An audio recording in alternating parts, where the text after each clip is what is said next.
Hello, good afternoon. അപ്പോൾ ഞാൻ ഇന്ന് ഈ ഒരു വീഡിയോ ചെയ്യാനുള്ള കാരണം, ഒരുപാട് പേര് എന്നെ പരിചയപ്പെടണം എന്ന് പറഞ്ഞുള്ള ആൾക്കാരുണ്ട്. അപ്പം അവർക്കൊരു പരിചയപ്പെടലാകും ഇതോടുകൂടി. പിന്നീട് പിന്നെ പറഞ്ഞതെന്ന് വെച്ചാൽ, നിങ്ങൾക്ക് എന്താ സങ്കടമെന്ന് ചോദിച്ചവർക്കും പിന്നീട് നിങ്ങൾ ചിരിക്കില്ലേ എന്ന് പറഞ്ഞവർക്കും ഒക്കെ കൂടിയുള്ള മറുപടിയാണ് കേട്ടോ. കാരണം അവരെ കുറ്റപ്പെടുത്തിയല്ല ഞാൻ പറഞ്ഞത്. എന്നാലും അവർക്ക് അല്ലാണ്ട് ഞാനൊരു പേഴ്സണലായിട്ടോ ഒരാൾക്ക് ഒരു മെസ്സേജ് ഞാൻ വിടാറില്ല. അപ്പോൾ ഞാൻ അതിനുള്ള മറുപടി എന്നതിലാണ് ഞാൻ ഈ വീഡിയോ ചെയ്യുന്നത്. ഞാനൊരു സാധാരണ വീട്ടമ്മയാണ്. സാധാരണ ഒരു വീട്ടമ്മയാണ്. എനിക്ക് 2 കുട്ടികളുണ്ട്. അവര് 9th-ലും 8th-ലും പഠിക്കുന്നു. അവർ ഹോസ്റ്റലിലാണ്. സാഹചര്യം കൊണ്ട് മാത്രമാണ് അവർ ഹോസ്റ്റലിൽ നിർത്താനുള്ള കാര്യം. പിന്നെ ഞാൻ ഇപ്പം ഇറ്റലിയിലാണ്. നമുക്ക് ജീവിക്കണം എന്നുണ്ടെങ്കിൽ പൈസ വേണം. അതുകൊണ്ട് തന്നെയാണ് എനിക്ക് ബാധ്യതകൾ ഒരുപാടുള്ളതിൻ്റെ കാര്യം കൊണ്ടാണ് ഞാൻ നേരെ ഇറ്റലിയിലേക്ക് വന്നത്. കാരണം നമ്മുടെ നാട്ടിൽ ജീവിക്കാൻ ഒരു നിവൃത്തിയില്ല അല്ലേ. എന്ത് ജോലി ചെയ്താലും നമ്മുടെ ബാധ്യതകൾ എങ്ങനെ നീട്ടും? കുട്ടികളെ പഠിപ്പിക്കണം, അങ്ങനെയുള്ള ഒരുപാട് ഉത്തരവാദിത്തങ്ങൾ എനിക്കുണ്ട്. അതിൻ്റെ പേരിലാണ് ഞാൻ പുതിയ നാട് തേടി വന്ന് ഇവിടെ ഓക്കെ ആയി. ഇപ്പം കുട്ടികൾക്ക് നല്ല വിദ്യാഭ്യാസം കൊടുക്കുന്നു, അവർ നല്ല രീതിയിൽ പഠിക്കുന്നു. നല്ല രീതിയിൽ എന്ന് വെച്ചാൽ അവർക്ക് പറ്റുന്ന രീതിയിൽ അവർ പഠിക്കുന്നുണ്ട്. അപ്പോൾ അതങ്ങനെ. പിന്നെ സാഹചര്യം ഞാൻ പറഞ്ഞല്ലോ, നമ്മുടെ സാഹചര്യം കൊണ്ടാണ് ഞാൻ ഇവിടെ വന്നത്. ജീവിതത്തിൽ നമ്മൾ ഒറ്റപ്പെട്ടു പോകുമ്പോഴാണ് നമ്മൾ പലതും തരണം ചെയ്യുന്നത്. കാരണം എൻ്റെ കുട്ടികൾ വളരെ ചെറുതിൽ തന്നെ അവർക്ക് അപ്പനെ നഷ്ടപ്പെട്ടതാണ്. അപ്പോൾ ആ ഒരു വിഷമം എല്ലാവർക്കും, ഏതൊരു അമ്മമാർക്കും അത് മനസ്സിലാവും അല്ലേ. അത് ആ ഒരു വിഷമം എന്താന്നുള്ളത്. അപ്പം നമുക്ക് കൂടുതൽ നിങ്ങൾ ചിരിക്കില്ലേ എന്ന് ചോദിച്ചു. ഞാൻ ചിരിക്കാറില്ല, അതുകൊണ്ട് ഞാൻ ചിരിക്കാറില്ലെന്നല്ല, ഞാൻ ചിരിക്കും. പക്ഷെ എപ്പോഴും നമുക്ക് പൊട്ടിച്ചിരിക്കാൻ പറ്റില്ല. നമ്മുടേതായ ഒരുപാട് പ്രശ്നങ്ങളുണ്ട്. എന്നിട്ട് ഞാൻ പൊട്ടിച്ചിരിക്കാറില്ലെന്നല്ല, ഞാൻ ചിരിക്കും. അത് നമ്മുടെ കൂട്ടുകാർ കൂടി സംസാരിക്കുമ്പോൾ അതിനിടയിൽ നമ്മൾ ചിരിക്കും. ചിരിക്കേണ്ട കാര്യത്തിൽ നമ്മൾ ചിരിക്കും. പിന്നെ ഞാൻ ഒരുപാട് കോമഡികൾ കാണും. കോമഡി എനിക്ക് അതാണ് ഇഷ്ടം. ഞാൻ കോമഡി കണ്ട് ചിരിക്കാറുണ്ട്. കാരണം അതൊക്കെ എന്റർടൈൻമെന്റ് ആണ്. അങ്ങനെയുള്ളത് ഇപ്പൊ ഏകദേശം അത് ക്ലിയർ ആയി. ചിരിക്കാത്തവർക്കുള്ള കാര്യം ഞാൻ ചിരിക്കാറുണ്ട്, എപ്പോഴും ചിരിക്കും. പിന്നെ നമ്മൾ വീഡിയോ വന്ന് പറഞ്ഞ് പൊട്ടിച്ചിരിക്കേണ്ട കാര്യമില്ല. കാരണം നമ്മളൊരു വീഡിയോ ജസ്റ്റ് ഞാൻ എന്റെ ടൈം പാസ് എന്ന രീതിയിൽ ഞാൻ ചെയ്യുന്നതാണ്. എന്റെ ഒരു സന്തോഷം അത്രേ ഉള്ളൂ. അതുകൊണ്ട് ഞാൻ അങ്ങനെ വീഡിയോ ചെയ്യുന്നതാണ്, അല്ലാണ്ട് വേറൊന്നുമല്ല. അതങ്ങനെ. പിന്നെ ദുഃഖങ്ങൾ എന്ന് പറഞ്ഞാൽ ഞാൻ പറഞ്ഞല്ലോ, എൻ്റെ ഹസ്ബൻഡ് ഒരു 10 വർഷം കഴിഞ്ഞു എൻ്റെ ഹസ്ബൻഡ് മരിച്ചിട്ട്. അതും മാരകമായ ഈ ക്യാൻസർ ഇത് കാരണമാണ് എനിക്ക് നഷ്ടപ്പെട്ടു പോയത്. അപ്പോൾ ആ ഒരു വിഷമം നമുക്ക് ഒരിക്കലും നമ്മുടെ ജീവിതത്തിൽ നമുക്ക് എടുത്തു മാറ്റാൻ പറ്റില്ല. അത് എപ്പോഴായാലും ഏത് നിമിഷവും നമ്മൾ ആ ചിന്ത നമ്മുടെ മനസ്സിലുണ്ടാവും. അപ്പൊ നമുക്ക് ദുഃഖങ്ങൾ എത്രയെന്നും നമുക്ക് വരും. ദുഃഖം ഇല്ലെന്ന് പറയാൻ പറ്റില്ല. അത് അനുഭവിക്കുന്നവർക്ക് ആ ഒരു ഇതെന്താന്ന് മനസ്സിലാവുള്ളൂ.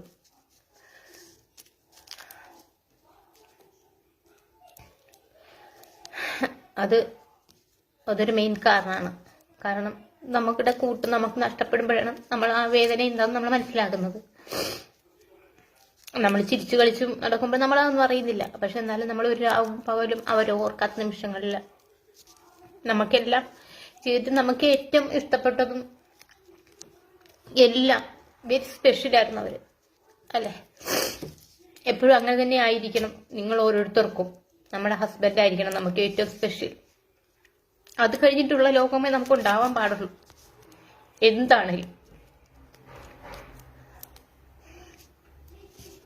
ഇന്ന് ഞാൻ ആ മനുഷ്യനെ ഒരുപാട് സ്നേഹിക്കുന്നു. നമ്മൾ എന്തൊക്കെ ചെയ്തെന്ന് പറഞ്ഞാലും നമ്മുടെ ഒരു സങ്കടം അത് നമ്മുടേത് മാത്രമാണ്.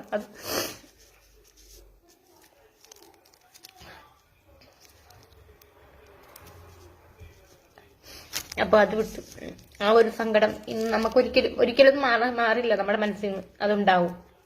അതൊരു ജീവിതത്തിന്റെ ഭാഗമായിട്ട് ഒരു പാർട്ടായിട്ട് തിരിച്ചു വയ്ക്കുക. പിന്നെ ഒരു പാർട്ട് എന്ന് വെച്ചാൽ നമ്മുടെ മക്കളാണ്.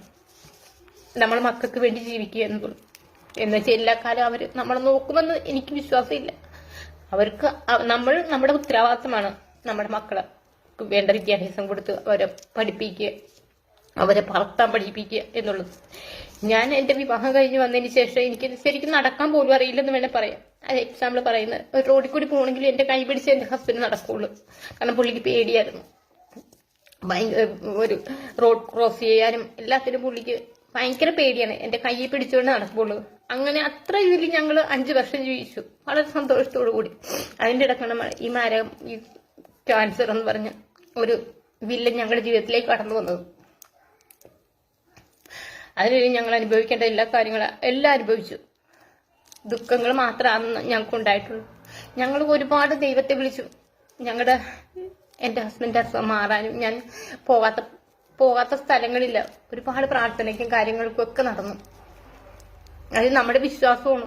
അങ്ങനെയെങ്കിലും നമുക്ക് ആ മനുഷ്യനെ തിരിച്ചു കിട്ടുമെന്നുള്ള വിശ്വാസം. പക്ഷെ അതൊന്നും വിളിച്ചിട്ടൊന്നും ഒരു പ്രയോജനം ഉണ്ടായില്ല.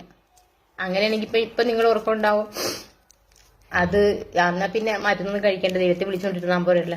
അങ്ങനെയല്ല ഞാൻ ഉദ്ദേശിച്ചത്. പക്ഷെ നമ്മൾക്ക് ഒരു പ്രതീക്ഷ ദൈവത്തെ വെക്കും. മരുന്നുകൾ നമ്മൾ ചെയ്യുന്നുണ്ട്, പക്ഷെ നമുക്ക് മറ്റൊരു പ്രതീക്ഷ, നമ്മൾ ദൈവം എന്നുള്ള ഒരു ശക്തി നമുക്ക് കൂടെ ഉണ്ടെന്നുള്ളത്. ആ ശക്തി നമ്മളെ സഹായിക്കുമെന്നുള്ള വിശ്വാസമാണ്. ആ വിശ്വാസത്തിന്റെ പുറത്താണ് നമ്മൾ പോകുന്നത്. പക്ഷെ എന്നെ ഇപ്പൊ ഇവിടത്തോളം ആക്കി തന്നതും എന്നെ ഇങ്ങനെ നടത്താൻ പഠിപ്പിച്ചത് എന്റെ ഹസ്ബൻഡ് തന്നെയാണ്. പുള്ളിയുടെ ആത്മാവ് ഇന്നും എന്റെ കൂടെ ഉണ്ടെന്ന് ഞാൻ വിശ്വസിക്കുന്നു. പുള്ളിയുടെ ഓർമ്മകളുണ്ട്. എനിക്കത് മതി. ഇനി മുന്നോട്ട് ജീവിക്കാനും അത് തന്നെ മതി. പിന്നീടെന്ന് പറഞ്ഞാല് ഈ ദൈവമാണ് എന്നെ ഇവിടത്തോളം എത്തിച്ചത്. അത് ദൈവത്തോട് ഞാൻ നന്ദി പറയുവാണ്. ഇല്ലെങ്കിൽ ഞാൻ തകർന്നു പോയ നിമിഷങ്ങളുണ്ടായി. ഒറ്റപ്പെട്ടു പോയ നിമിഷങ്ങളുണ്ട്. പക്ഷെ എന്നെ ചേർത്ത് പിടിച്ചത് എന്റെ ഹസ്ബൻഡിന്റെ നാട്ടിലുള്ള ആൾക്കാരാണ്, നാട്ടുകാര്. ആ നാട്ടുകാർ എന്നെ ഒരുപാട് ചേർത്ത് പിടിച്ചവര്. അവരോടൊക്കെ എനിക്ക് നന്ദിയുണ്ട്. കാരണം ഞാൻ ഒറ്റപ്പെട്ട് പോയപ്പോ എനിക്കൊരു താങ്ങില്ലാതെ വന്ന ആ നിമിഷത്തെ എന്നെ സപ്പോർട്ട് ചെയ്തതിനും എന്നെ താങ്ങിയതിനും അവർക്കെല്ലാം വളരെ നന്ദി. ആ നാട്ടിലങ്ങൾ അവർ സഹായമായും സാമ്പത്തികമായിട്ടും എല്ലാം എന്നെ സഹായിച്ചിട്ടുണ്ട്. ആ ഒരു ഇതിലാണ് ഞാൻ അന്ന് രക്ഷപ്പെട്ടു പോയത്. പിന്നീടൊക്കെ എന്ന് വെച്ചാൽ ഞാൻ ഇറ്റലിയിൽ വന്നു. ഇപ്പൊ ഞാൻ ഇറ്റലി വന്ന് 6 വർഷം കഴിഞ്ഞു. ഇപ്പൊ എനിക്ക് ദൈവം അനുഗ്രഹിച്ച് ബുദ്ധിമുട്ടുകളൊന്നുമില്ല. എന്റെ സങ്കടങ്ങളൊക്കെ ഞാൻ മറക്കാൻ ശ്രമിച്ചുകൊണ്ടിരിക്കുകയാണ്. എന്നുവെച്ചാൽ നമ്മുടെ സങ്കടം മറന്നു പോകുന്നല്ലോ. ഒരിക്കലും നമ്മുടെ സങ്കടം നമ്മളെ വിട്ടു പോകില്ല. അത് നമ്മുടെ കൂടെ തന്നെ ഉണ്ടാകും. എന്നാലും നമ്മളത് മനഃപൂർവ്വം മറന്നു എന്ന് അടിച്ച് നമ്മൾ ജീവിക്കും. പിന്നെ ഇപ്പൊ നമ്മുടെ കുട്ടികളുണ്ട്. അവർക്ക് ഇത്രയും 10-15 വയസ്സും 13 വയസ്സുമായി. അപ്പൊ അവർക്ക് വേണ്ടി, അവരുടെ സന്തോഷത്തിന് വേണ്ടി നമ്മളെല്ലാം മറക്കും. എല്ലാം മറന്ന് ജീവിക്കും. പിന്നെ ഞാനും കുറച്ച് എൻജോയ് ചെയ്തിപ്പോ ജീവിക്കുന്നു. ജീവിതം പറഞ്ഞാൽ ഞാൻ അതും റീൽസൊക്കെ, നിങ്ങൾ കുറെ പേരെങ്കിലും കണ്ടിട്ടുണ്ടാവും ഞാൻ റീൽസ് അതൊക്കെ ചെയ്ത്. ചുമ്മാ ഒരു രസം, അത്രേ ഉള്ളൂ.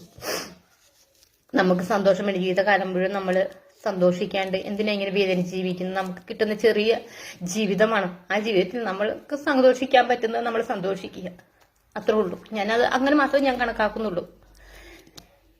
എന്റെ സന്തോഷങ്ങൾ ഇതൊക്കെ തന്നെയാണ്. പിന്നെ എന്റെ മക്കള്, അതാണ് എന്റെ സന്തോഷം. അവർ നാളെ എന്നെ നോക്കുമെന്ന് എനിക്ക് വിശ്വാസമൊന്നുമില്ല. അവർ ഒരുപക്ഷെ എന്നെ നോക്കുമായിരിക്കും. കാരണം അമ്മ ഇത്ര കഷ്ടപ്പെട്ട് ഞങ്ങളെ വളർത്തിയതാണ്. അപ്പൊ അവർ നോക്കുമായിരിക്കും. പക്ഷെ നോക്കിയില്ലെങ്കിൽ എനിക്ക് വിഷയമില്ല. എന്റെ മക്കള് നല്ല രീതിയിൽ എവിടെയെങ്കിലും നല്ലൊരു സ്ഥാനത്ത് എത്തിച്ചേരണമെന്ന് മാത്രമേ എനിക്ക് ആഗ്രഹമുള്ളൂ. അവരിന്ന് നന്നായി പഠിച്ച് നല്ല ജോലിയൊക്കെ പോകുമ്പോൾ നമുക്കൊരു സന്തോഷം. അങ്ങനെ അത് തന്നെയാണ് ഏതൊരു അമ്മമാരും അപ്പന്മാരും സ്നേഹിക്കുന്നത്. ഒരു അമ്മയുടെ സ്ഥാനം, ഇപ്പൊ ഒരു അച്ഛന്റെ സ്ഥാനം കൂടി എനിക്കുണ്ട്. ഇത്രയും വർഷം കൊണ്ട് 10 വർഷം കൊണ്ട് ഞാൻ ഒരു അച്ഛന്റെ സ്ഥാനം കൂടി ഏറ്റെടുത്തു. കാരണം ഞാൻ അവർക്ക് വളരെയധികം അവരെ സ്നേഹിക്കുന്നുണ്ട്. അവർക്ക് വേണ്ടിയാണ് ഞാൻ ജീവിക്കുന്നത്. അപ്പോൾ അവർ നാളെ നോക്കിയില്ലെങ്കിലും എനിക്ക് വിഷമമില്ല. എന്തോരം അനാഥാലയങ്ങളാണ് നമുക്ക് വേണ്ടിയിട്ട് തുറന്നു വെച്ചേക്കുന്നത്. ധൈര്യത്തോട് ഞാൻ അങ്ങോട്ട് പോയി. അതിലൊന്നും എനിക്കൊരു വിഷമവും ഇല്ല. കാരണം അവിടെ നമുക്ക് സന്തോഷത്തോടെ ജീവിക്കാൻ പിന്നെയുള്ള കാര്യം. ഇല്ലെങ്കിൽ ഞാൻ എന്റെ പിള്ളേരെ പറന്ന് എന്ന് കണ്ടു കഴിയുമ്പോൾ എനിക്ക് എന്റെ ഹസ്ബൻഡിന്റെ അടുത്തേക്ക് പോകാം. അതിനൊക്കെ എന്തൊരു ഇതുണ്ട് അല്ലേ? അപ്പൊ എന്നെ കാത്തിരിക്കുന്ന ആ മനുഷ്യൻ അവിടെ ഉണ്ട് ഇപ്പോഴും. ആ മനുഷ്യന്റെ അടുത്തേക്ക് പോകും. വളരെ സന്തോഷം. അവിടെ ഞങ്ങൾക്ക് സങ്കടങ്ങളും ദുഃഖങ്ങളും ഒന്നും ഞങ്ങൾക്ക് അവിടെ ഇല്ല. ഞങ്ങൾ സന്തോഷത്തിന്റെ നാളുകൾ മാത്രമായിരിക്കും അവിടെ. ആ ഒരു ലോകം ഞാൻ എപ്പോഴും സ്വപ്നം കാണുന്നുണ്ട്. അത് ഏതൊരു മനുഷ്യനും ഉണ്ടാവും അല്ലേ? അത് നമുക്കെല്ലാവർക്കും അങ്ങനെ ഒരു അവസരം ഉണ്ടാവും. പക്ഷെ നിങ്ങൾ സന്തോഷത്തോടു കൂടി ജീവിക്കുക. കിട്ടുന്ന ചെറിയ ചെറിയ നിമിഷങ്ങളിൽ സന്തോഷിക്കുക. ഭാര്യ ഭർത്താവ് ബന്ധം പവിത്രമാണ്. അത് സ്നേഹത്തോടു കൂടി ആസ്വദിക്കാൻ പറ്റുന്ന ആസ്വദിക്കുക. ജീവിതത്തിൽ ഒറ്റപ്പെട്ടു പോകുമ്പോൾ അതിന്റെ വിഷമം എന്താണെന്ന് മനസ്സിലാവുള്ളൂ. എല്ലാവർക്കും നന്ദി.